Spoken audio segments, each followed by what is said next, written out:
Sejam bem-vindos. Nesse segundo módulo, referente à segurança, instalações elétricas e trabalhos com eletricidade, trataremos de um item específico da norma regulamentadora, uma novidade, uma alteração significativa em tudo aquilo que diz respeito a normas técnicas para trabalhos com eletricidade. Nós criamos dentro da norma regulamentadora um item específico para análise de riscos sobre exposição ao arco elétrico. E dessa forma, distâncias de segurança devem ser consideradas. Quando nós criamos a norma regulamentadora NR10, nós definimos distâncias de segurança para trabalhos com eletricidade, onde criamos algo chamado zona livre. Significa o quê? Que quem estivesse dentro dessa área, de uma forma geral, não sofreria quaisquer danos referentes a problemas nas instalações elétricas. Isso está ainda na norma regulamentadora. Ocorre que esse item ou essa afirmação, ela não pode ser tratada como verdadeira. Isso por quê? Porque mesmo estando em proximidade de um circuito elétrico energizado, independente do nível de tensão, ou seja, mesmo as tensões de trabalho comuns nas indústrias, como 127 volts, 220 volts, ou mesmo nas nossas residências, ocorre que nós poderemos estar expostos a um risco denominado arco elétrico. E essa distância, que até então era tratada como segura pela norma regulamentadora, nós concluímos nesse último estudo que fizemos que, mesmo nessa condição, as pessoas poderiam estar expostas a queimaduras oriundas de arco elétrico. Dessa forma, é fundamental que, ao fazer a análise de exposição a riscos elétricos, tal risco seja considerado. Ocorre que, quando cria-se uma norma, uma lei, e define-se distâncias de segurança, onde todos os trabalhadores e pessoas expostas, a princípio, estariam seguras, e de repente define-se que mesmo nessas distâncias isso não é verdadeiro, isso é um problema muito sério dentro de uma legislação. Como tratar isso? Dessa forma, é fundamental que esta norma seja revisada com urgência para que tal risco seja contemplado de forma explícita dentro da legislação. Para isso, é fundamental que alguns quesitos técnicos sejam contemplados e entendidos de forma correta. Definimos na norma regulamentadora zona de risco e zona controlada. Definimos distâncias de trabalho em função dos níveis de tensão. E dessa forma, é fundamental que seja calculado uma nova condição de trabalho, denominada LAS, limite de aproximação segura para exposição ao risco de arco elétrico. Mas como devo proceder para fazer esse cálculo? Não temos legislação técnica no país sobre isso. É necessário o uso de normas técnicas internacionais. Não temos nas nossas escolas, nas nossas formações para engenharia elétrica e técnicos em eletrotécnica e outros profissionais, um módulo específico sobre esse tema. Dessa forma, o que temos encontrado no país é a predominância de cálculos errôneos, sejam eles por profissionais da área elétrica, sejam eles por empresas que comercializam EPIs, onde, dessa forma, são especificados equipamentos de proteção individual para proteção a esse risco, de forma que os trabalhadores continuam expostos a possíveis acidentes e queimaduras oriundas desse fenômeno arcoelétrico. Vale ressaltar que as normas internacionais definem que, em certas circunstâncias, a fronteira de proteção ao risco de um arco elétrico pode ser uma distância maior do que a de choque elétrico. E isso é definido em calorias por centímetro quadrado, onde a norma internacional definia até o ano de 2015 que até 1,2 calorias por centímetro quadrado não haveria risco de queimaduras graves para as pessoas. Dessa forma, é fundamental que a análise desta norma denominada NFPA 70E seja feita e por isso eu recomendo que todos os senhores leiam essa norma.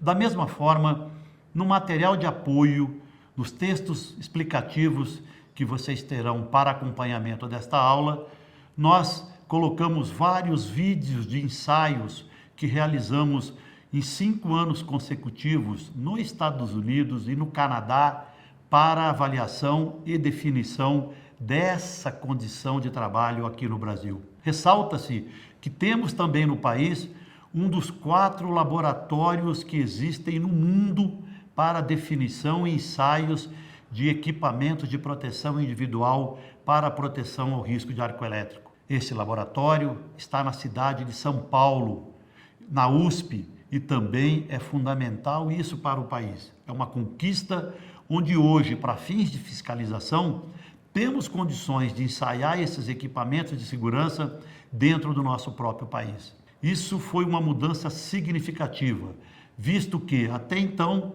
toda vez que necessitávamos de um ensaio, era necessário utilizarmos laboratórios fora do Brasil.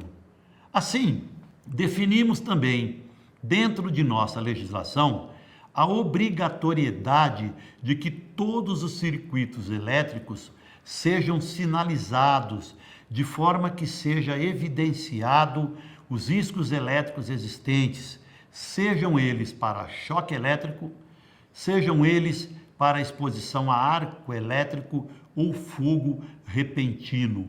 E de forma explícita deve evidenciar novamente o LAS, limite de aproximação segura para arco elétrico.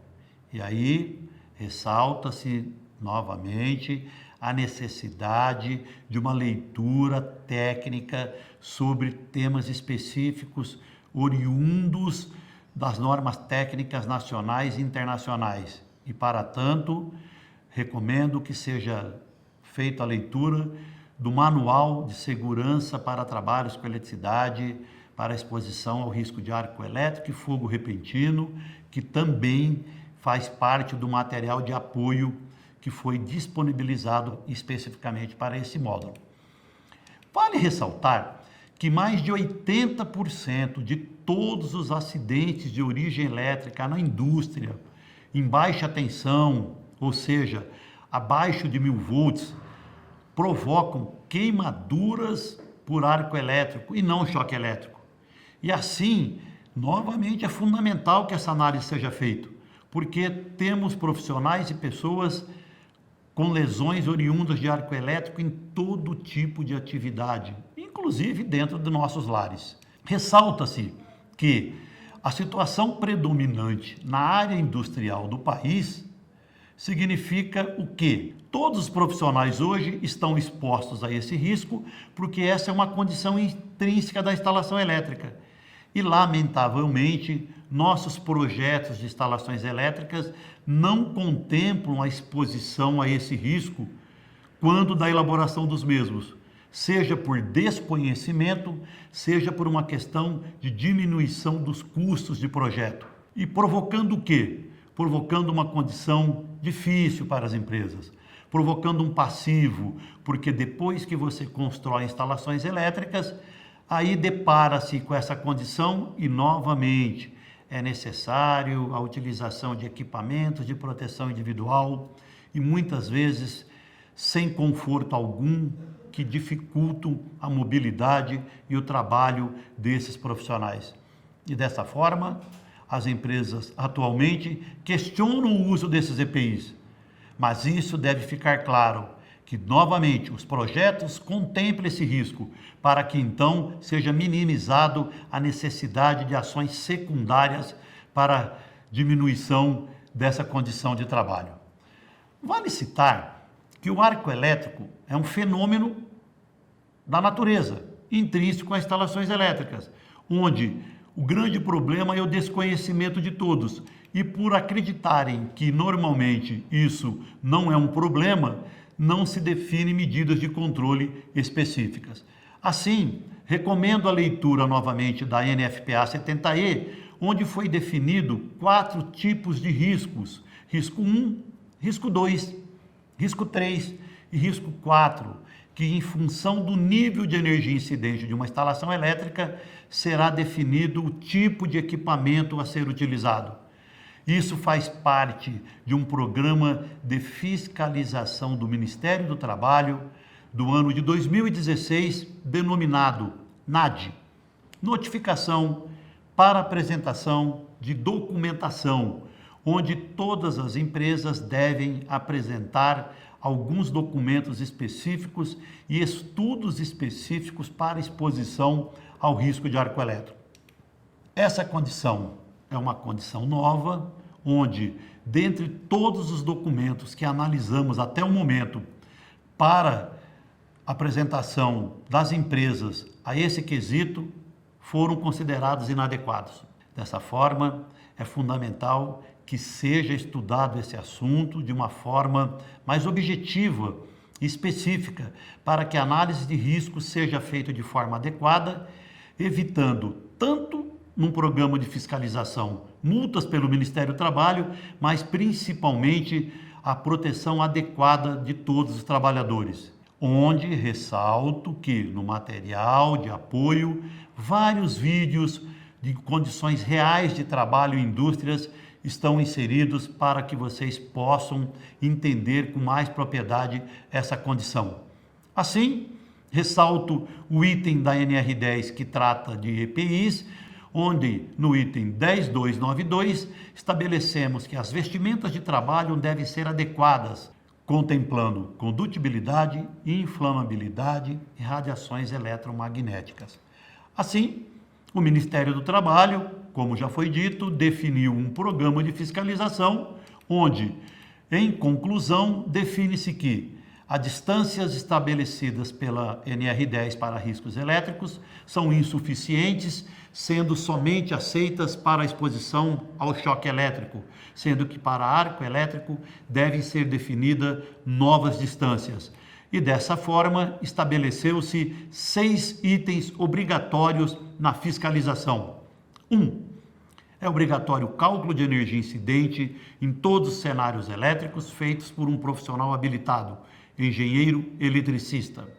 É obrigatório o estudo da exposição ao risco de arco elétrico para todos os cenários feito pela área de segurança do trabalho. É obrigatório uma análise de risco documentada, contemplando as medidas de controle para riscos elétricos, seguindo-se a hierarquia da NR10. E, caso seja feito uso de EPIs, condição intrínseca, esse deve ser documentado no procedimento e definido o responsável pela adoção dessa medida.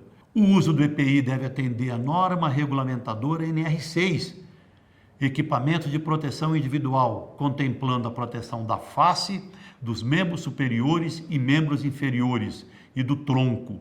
Também deve ser adotada uma sinalização específica, explicitando em todos os painéis elétricos riscos elétricos de choque elétrico, arco elétrico, limite de aproximação segura e os EPIs obrigatórios. E, por fim, a empresa deve apresentar um plano de ação contemplando ações mitigadoras para a exposição ao risco de arco elétrico. Finalizo ressaltando novamente a leitura de documentos técnicos referentes a arco elétrico e do material explicativo sobre esse tema para esse módulo. Obrigado e até um próximo módulo.